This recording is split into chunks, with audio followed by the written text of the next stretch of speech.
Ladies and Germans, how you all doing? This is Rick.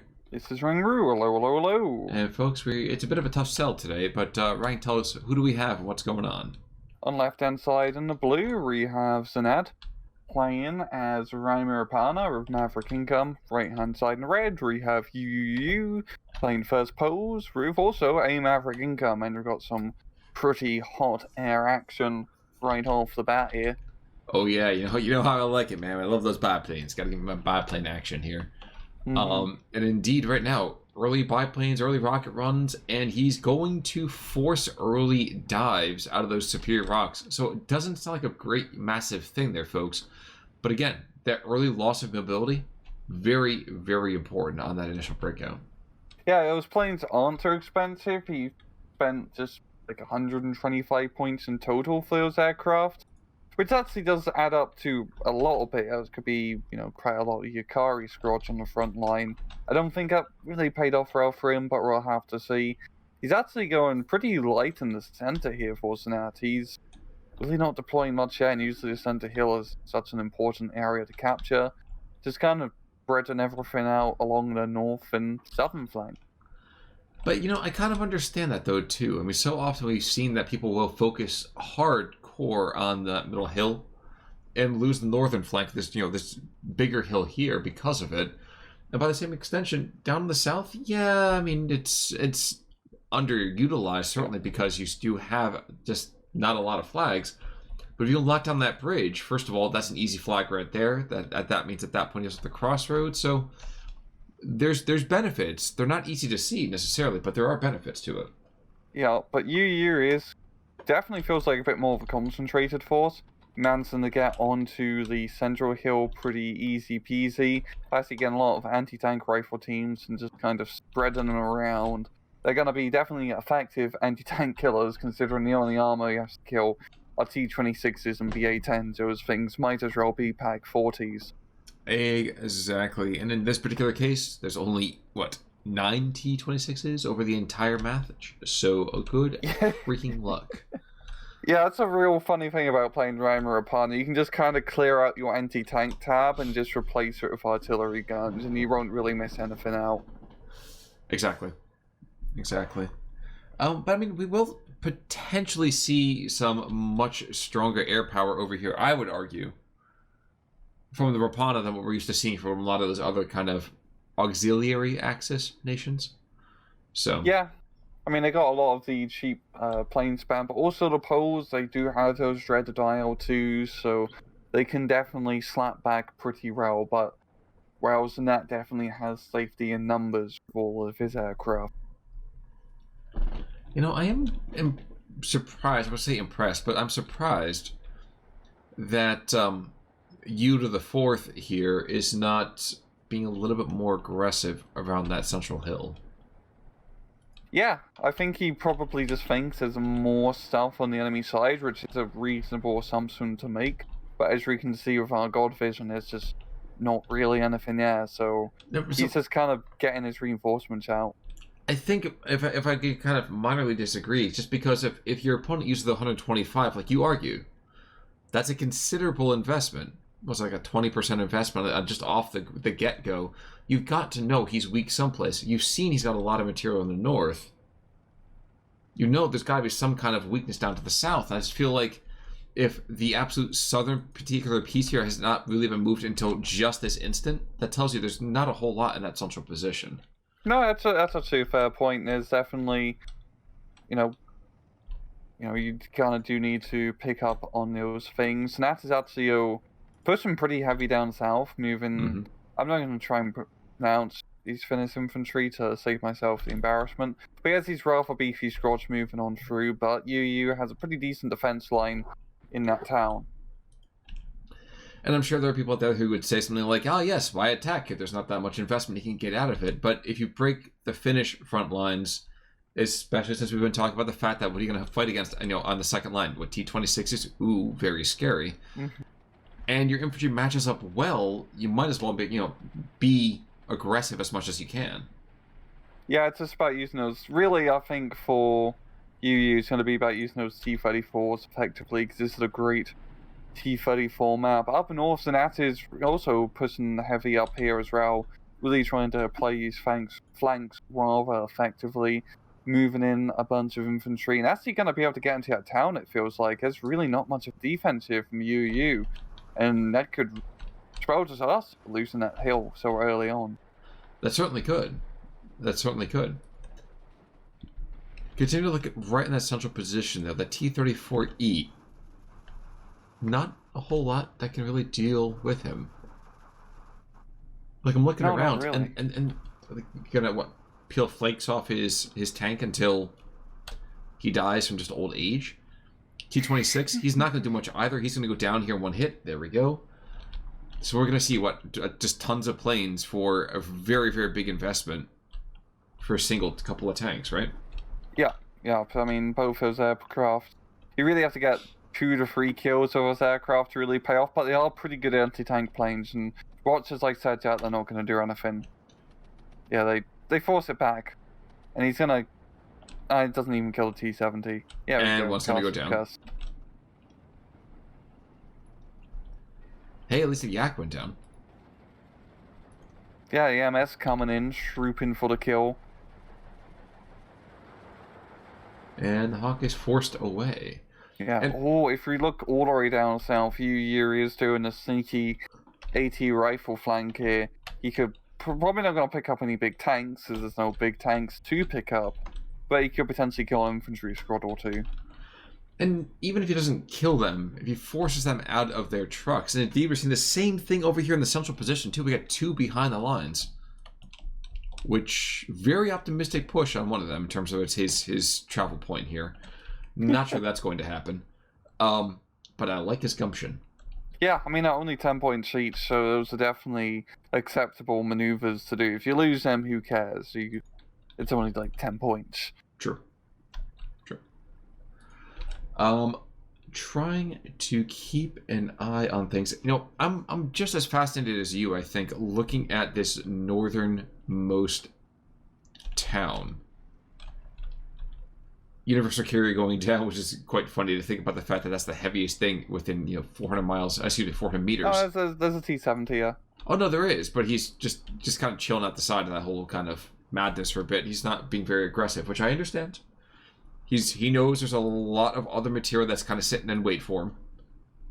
But, yeah. Yeah, neither side has really been all that aggressive early on. I mean, both are playing a bit more, infantry, so divisions, and Shell can be a pretty scary map to push through because there's so much forest one has to clear out. So I feel like it's going to be more of the slower end on the Maverick battles. It's not going to be Panzer divisions out and circling each other. It's just going to be a very grindy infantry fight. Skulls for the skull throne, blah, blah, blah. B810 in the meantime, though, is going to pick up a couple of kills here, and I would imagine that this, the PTRS behind the front lines. Yep, picking up another kind of cheeky kill or two. Not bad. I feel like I should qualify that kind of attitude. I agree with you that the tank pushes aren't going to be present here, but then again, on Tsel, we don't really see crazy tank pushes because everything is so condensed. So, if both people are playing Maverick, doesn't it kind of behoove them to say, I know my opponent's getting stronger here in a minute. I am too, but I know what I have. I don't know what he has. Yeah. I know right now I'm just kind of cheering for more digital death here, but I think for me, I'm trying to figure out the wisdom from the Maverick standpoint. That's never really been my style to play that kind of deck. So, I don't know. I know, I do think balance is the better choice most of the time, but a good Maverick player can definitely do quite a lot of damage. It's just absolutely. about right map choice, right division choice. But if both players are playing Maverick, it doesn't really matter. It's pretty much equivalent to both playing balance. No, that's fair. That's absolutely fair. Inequality, so to speak, in income. It's very equal. It's very communist. And, we have seen that bridge down to the south has been picked up. So, I don't know, man. ZnaT is certainly not missing a step in trying to pick up some cheeky flags here and there, especially since he's been pushed back a little bit over here in the northern central position. Yeah, he's been pushing very heavy on the flanks, and really this is quite the same that UU has not exploited the center. As we can see, there's nothing there, but he has a lot of forces ready to go in the center, but he's more concerned just having to deal with the flanks. And I get it. He's being pushed pretty hard here, so that's where a lot of his attention is going. You're thinking much more defensively compared to, thinking about doing any offensive operations. Unfortunately for him, ZnaT has not paid attention to the fact that there still is a PTRS in that southern crossroads. He's killed 3 trucks already. Holy crap, that is cheesy, right? Yeah, and he's probably going to pick up 2 T-26s here in just a moment. Well, and considering the fact, too, that one of those was a 20 mil, and another one I think was a 45 mil anti-tank gun, he's paying for himself and his buddies girlfriend and his buddy's girlfriend's sister. So I mean, like, he's quite economic. Yeah, that's been a really good engagement from so far. And there we go, gonna be blasting the T-26s like it's the Moscow campaign and enlisted. Yep. And not doing any damage, just like the Moscow campaign and enlisted. There's a lot of truth to that too. Yeah, man. Very accurate. He's been blasting and laughing so long that I think Mama knows his mind is gone. He doesn't need to think that's the case. Jeez, he's take that one of the T-26s, the other T-26s has continued to dither on through. Yeah, I think the PTRS is not as effective because it's shooting a Soviet vehicle. Oh, no. Watch this, you say. Shot in the flank? No? Why are you holding your fire, my friend? Shoot! Exactly. Loader wounded. The rest of the world, whatever's happened to the rest of the world here, whatever. It's like no armor on the side. How can one bounce? I don't know, but there's still another 20 seconds before that loader gets replaced. So they got to drag the guy up from the motor pool. So I mean, geez, this guy still has. Yeah, wow. There we go. That is. There's probably more important battles, but it's just so funny seeing such destruction by one anti-tank rifle. It's going to happen again, too, because 75 mils going to be picked off now. Watch. Screw the rest of the battle. This is where the real game is being played. That's one. So 1, 2, 3, 4, 5, 6 different vehicles have been taken out. Yeah, and ZnaT's finally realized this. He's brought in the recon to try and find these buggers. So that's probably going to be the end of that PTRS play, but he did a lot of damage, because if you look down south here, ZnaT hasn't been able to get any reinforcements, and that's really screwed up his momentum. UU managed to bring in the tanks.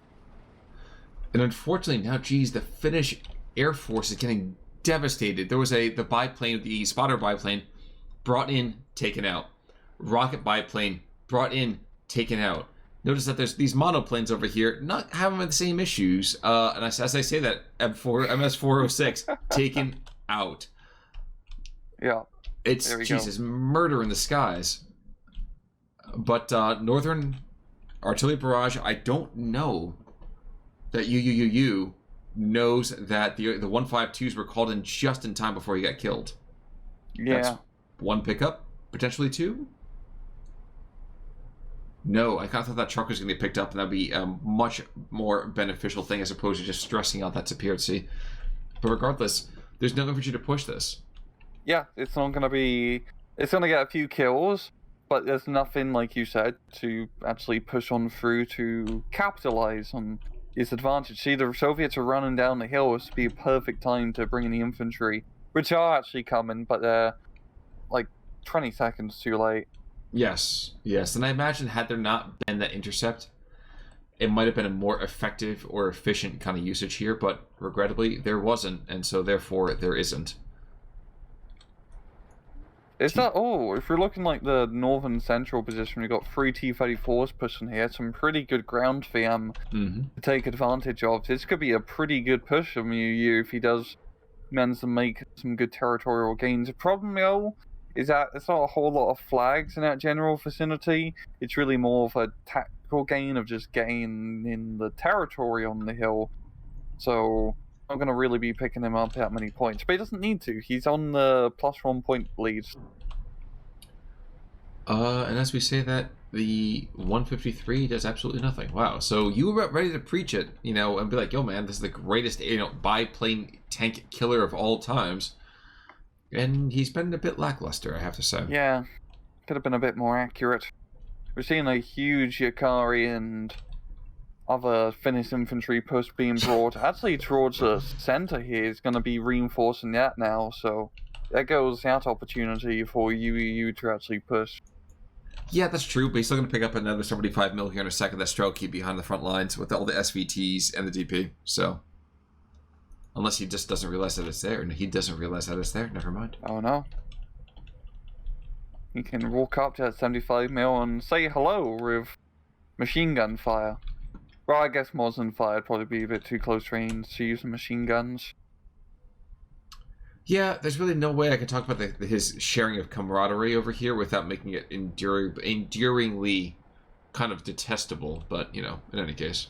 Oh, that 20 mil going to absolute town on the DP squad, Jesus Christ. But that's kind of what we expect, though, too. 20 mil engaging aircraft, substandard. 20 mil engaging infantry targets, there we go. Yeah, cult of the autocannon, right, yeah. Oh, exactly. Praise be to the Omnissiah. We are going to see... IL-2 runs. Oh, never mind. I thought the IL-2 runs are going to be a little bit more in the front line as opposed to that 50 mil, but I suppose I can understand why that is. I suppose. I can't guarantee it, but I can suppose. There we go, yep. So, that's a lot of firepower. He really wanted that 50 mil dead. I can kind of understand, because he wants to be able to stretch his legs with tanks. As if he can start moving up his T-34s and T-70s, they can be a real game changer in the fire support. But if we look in the northern central position, I mean, T-34s actually moved off the hill and moved a little bit more down south here. Bit more dangerous territory for them, but it is definitely a little bit of a better call, as I think some more opportune flag opportunities here. Yes, I would say provisionally that's certainly true. Take a quick look back down to the southern central position that you were talking about, and yep, these troops have not moved the entire time. I think it's a bit of a wasted opportunity, but of course he still is up 2 flags, so... Yeah, I mean, both sides being Maverick, yes, no rush. Just as long as he holds the defensive position, doesn't lose any territory, and on Shell and his current positions, he's pretty well dug in all over. He has a lot of troops all over the bloody map. He'll be in a good spot. I mean, those T-34s are going to be proper good tanks in this sort of engagement. And head-on, ZnaT's going to have a hard time if he can flank around with infantry and get some anti-tank guns in some good spots. He can do some, good work with him. But in a head-on battle, not so much. Probably not. That said, though, a lot of the anti-tank positions over here for Raappana have been getting taken out, whether by air cover or, in some cases like this northern position, we do see this Polish, firing Maxim is going to be at least forcing the 75 mil into, at least a pinned down position, of course, until he gets shot and killed and blown to smithereens.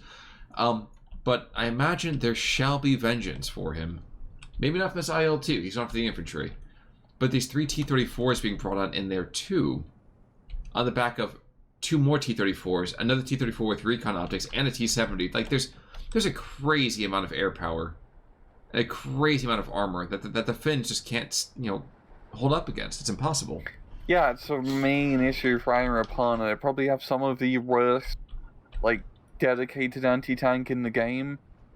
And tanks in general, they have a really pathetic tab in both of those categories, so you have to be very good in using your infantry to get in close, using Panzerfaust and Panzerschrecks to really, and also the airplanes. There's pretty much everything that's not tank or anti-tank to blow up the tanks. You have to play it real Finnish. Gotta sneak in the bridge, throw a Molotov in the engine compartment, and shout things in the funny language. Exactly, and then you play the Jaws music, put a fin up while you're going through the water, and thus you become an urban legend in the shores of New Jersey. And seeing as how that joke did not land whatsoever, we're going to go back to the actual game itself. 75 mil over here that we were talking about behind the front lines. He's aligning on some guys that are coming to say hello to him, but I don't think he's going to be able to do a whole lot until the ZnaT and the Skirmish over here are able to pick him off. Yeah. Yeah, those 75 mil guns are only going to be adequate, really, of doing the T-34s. They are shooting heat shells. They actually, oh, I forgot. They shoot pretty fast. So they do actually have a decent chance, actually, at blowing up the T-34s. Just not the most accurate things in the road. No, they're not. But then again, the same thing could be said for either the PE2s and the 153s. And yet, it's one of those broken clock moments where, it's right twice a day kind of idea. Mm-hmm. That said, there's a rather hefty stocking or shoe, depending on how you look at it, being extended onto that map. You can see right there, the poles are stamping out with a nice little Russian-backed foot in the northern central position, picking up a flag or two. Yeah, it definitely feels like his match is really just coming down to the armor advantage. UUUU just has cheap tanks and vehicles all over the place, and ZnaT's having a very hard time dealing with it. I mean, for Raappana, dealing with a heavy tank division with like Panthers and Tigers is probably easier compared to T-34s, because the T-34s, there's so many of them on the battlefield. You have to devote so much micro to knock them out, while if you're fighting against heavier tanks, there's only going to be a few. And, a Panzerfaust is going to be just as effective against a Tiger, or I guess KV-85 be a more apt comparison compared to a T-34. You just get overwhelmed with numbers, is what I'm trying to say. Like I've said multiple times, those T-34-76s are some of the best tanks in the game in 1v1s, just because they do just enough damage to be scary, but they're also just cheap enough for you to get a lot of them. They're in the perfect price mix. And the thing I'm kind of looking forward to is why the heck did we not get any Katyusha so far? I think the little Katya could have cleared up that northern flank pretty damn quickly. Yeah, he does have, that's his only artillery too, not even in the off-map, which is quite unusual. We better see those goddamn Catty sing their song. Of course, as we say that, they appear to see rocks down in the southern central position on that smaller of two hills. Terrifying enough that the Jakari are falling back, and I can't say that I blame them. Yeah, those superior rocks are bloody scary with all their CQC firepower. And the Yakaris are, quite a decent infantry squad just due to their versatility, but they're not fantastic CQC squads by themselves. They don't, they have the Molotovs, but Molotovs have been nerfed quite a bit. They're just good generalists. And honestly, one of the things I'm sure you guys noticed over here when we showed you the decks is that both sides have 50 squads of infantry, which basically means that these guys are ready and raring to go into that late game. There's Katyushas. The Katyushas are to the north. There we go. I'm happy to see it. He's got both at the same time. He's going pretty hardcore here. Only if they survive. He he's pressing them pretty aggressively. Exactly. Honestly, you kind of have to the Catties because they have the better dispersion at close range. Meanwhile, the 153s have been able to pick up a few kills here and there. Finnish troops being caught up and surrounded and getting, kind of abraded away, if I could put that in a polite way, other than just to say they're getting absolutely pounced on. Mm-hmm. Yeah, ZnaT is having a very hard time dealing with all this armor. He does have those anti-tank planes, but they are a little bit unreliable, unfortunately, for him. And a lot of his anti-tank guns have been getting killed. And he doesn't have a whole lot of anti-tank guns either. Not even that great. The best thing he really gets is Pack 38. Which isn't saying much, but that doesn't saying that they're god-awful. It's just meh. It's adequate against a T-34 spam division, but against anything else, they're pretty useful. Well, in the late models, too, you have to kind of watch out for that. But in any particular case. The Katyushas are almost to the front lines. Where do you think this barrage is going? Do you think it's going northern side or the southern side? Oh, that's a good point. I'm gonna say north. That's what I'm feeling too, just because of the concentration of forces. I feel like you don't throw T-70s, BA-10s, and a T-34 in some place you don't really care about. Yeah. He seems like he's devoting quite a lot of resources in this northern hill position. I mean, it's good ground for him just because it's a bit more open, and he's just grinding down to that end. I mean, UUUU has just been holding on to his +1 bleed for pretty much the entirety of the match. He doesn't need to get a +3 at this point. He's holding really well. I mean, a +2 would be nice, don't get me wrong. But, so nothing just yet. We're going to keep an eye on that. Please. No, in the central positions, ZnaT's actually making another push with the Ikaris, and this time it could work. He's got a decent amount of artillery fire coming down. There's a decent amount of artillery, yes. There's not a whole lot of support on site, though. Like, direct support, pretty much non-existent. Yeah, it's true. It was BA-10s and T-70 tanks, or one of them's an armored car, will prove to be pretty decent at fire support, as long as they don't get too close to the Panzerfaust. But okay, the Superior Rocks is still alive, just in low HP, so you can still get one good flame in. Or no, doesn't get close enough.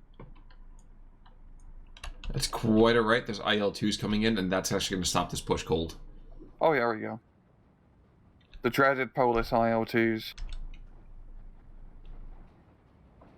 And there we go. Of course, they're going to get chased back the other direction, which is, it's kind of almost laughable, just because, first of all, it's still the flying brick. And second of all, there's 37 mils that are there just kind of give support, and those Hawks are not anywhere near close enough to be true pursuit planes. Again, just taking a quick look at the speed, 520. Not that really, really not that fast. Yeah, honestly, the Finnish fighter aircraft for Raappana is really interesting, because it's all these crappy, outdated planes from all these countries. They're not great in the interceptor role, but if they can get into dogfights and more of a defensive role, they're actually pretty decent, because they usually have high veterancy, so their turn radiuses are pretty decent. Well, and that's the thing, isn't it? Is that if you can get a turn fight for a lot of airplanes, Hurricanes can't switch that direction for shit. Nope.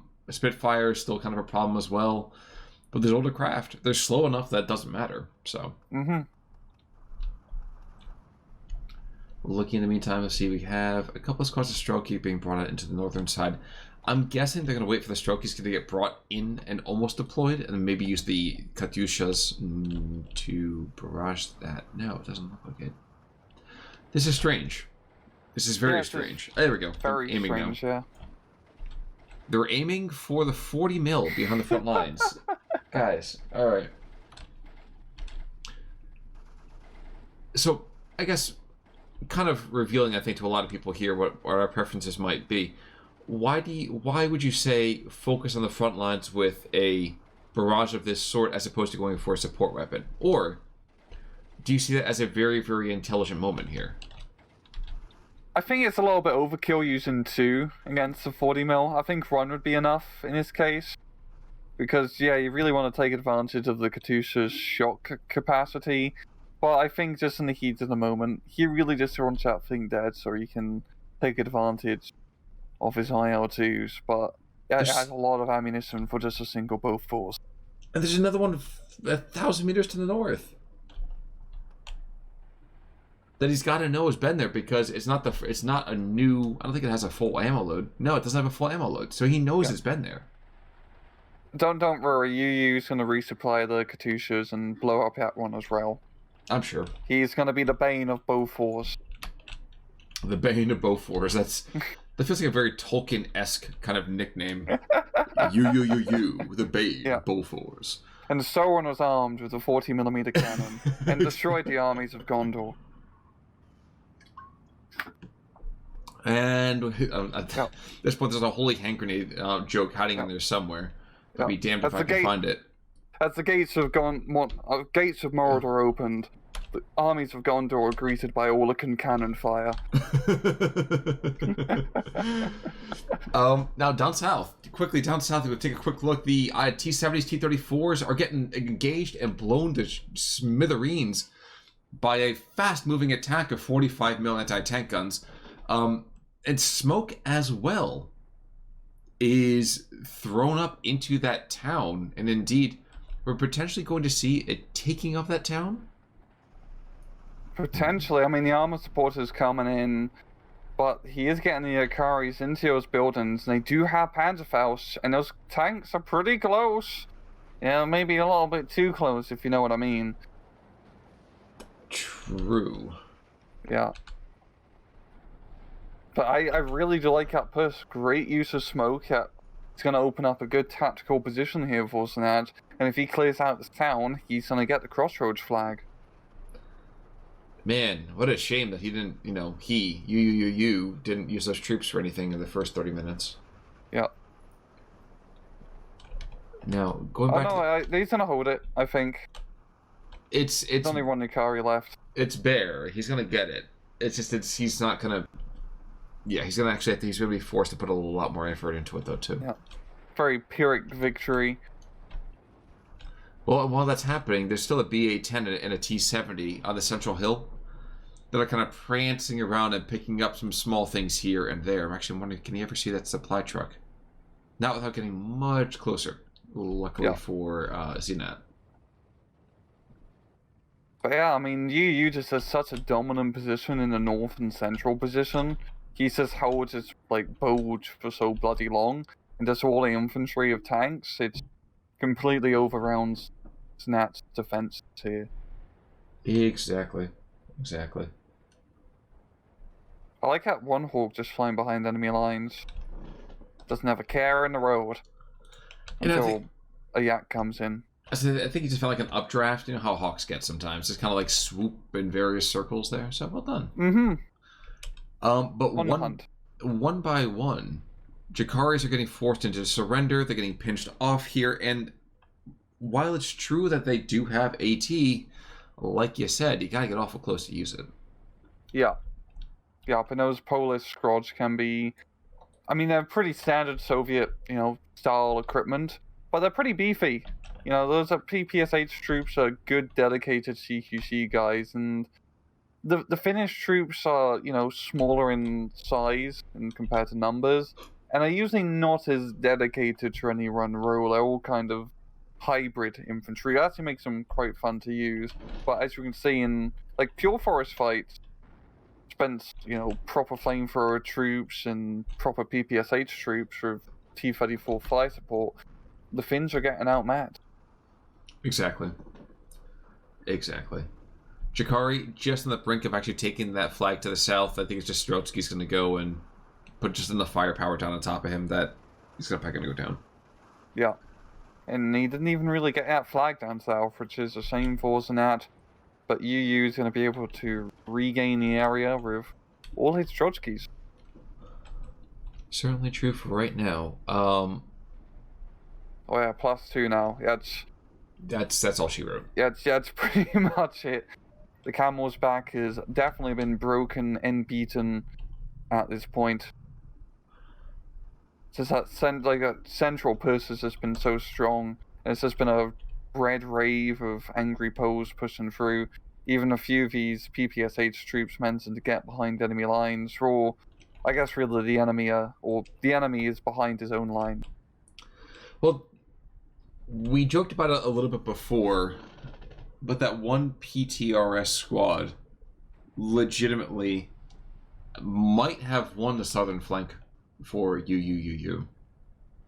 Honestly, it's pretty close in really saying that, because he shut down reinforcements for a good few minutes or so during a very pivotal time when ZnaT had a chance to make some sort of offensive maneuvers, but he didn't get the reinforcements, so he just had to hold, and he lost that momentum. He absolutely did. I do think both players were a little bit tentative. I know God Vision being what it is, it's kind of hard for me to say that with a straight face, but that's why I am on this side of the replay.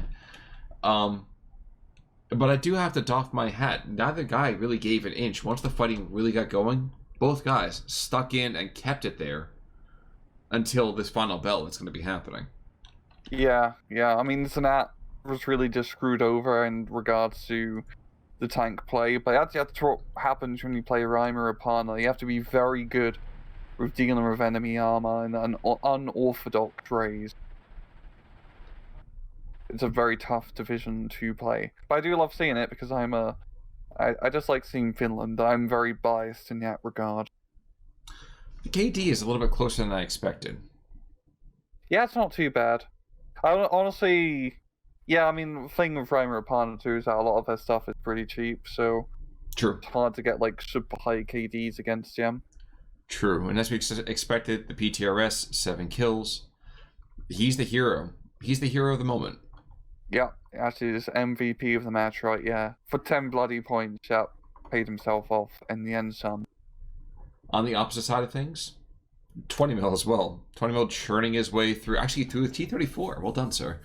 Oh, wow. And just killing a buttload of infantry other than that. So. Oh, one of the I-53s knocked out 1, 2, 3 tanks, which is pretty good. Mm-hmm. And that Pack 40, not the Pack, excuse me, the 45 mil Nirma over here. 1, 2, 3, 4. So 3 real vehicles and a universal carrier, as well as an infantry team. So Finns not quite down and out, but at the same time certainly have their work cut out for them in the future about fighting even a more infantry-based, focused kind of deck. Yeah, and I mean, first pose are such a powerhouse because they got the T-34s, they got a lot of good infantry, and the IO2s. It's a deadly trifecta for, what you need in a 1v1. Absolutely. But any final thoughts, sir? No. Well, folks, in that case, then, I think that's going to be it over here for our coverage this week. Until next time, I'm Conalwork. I'm Rangru. Take it easy.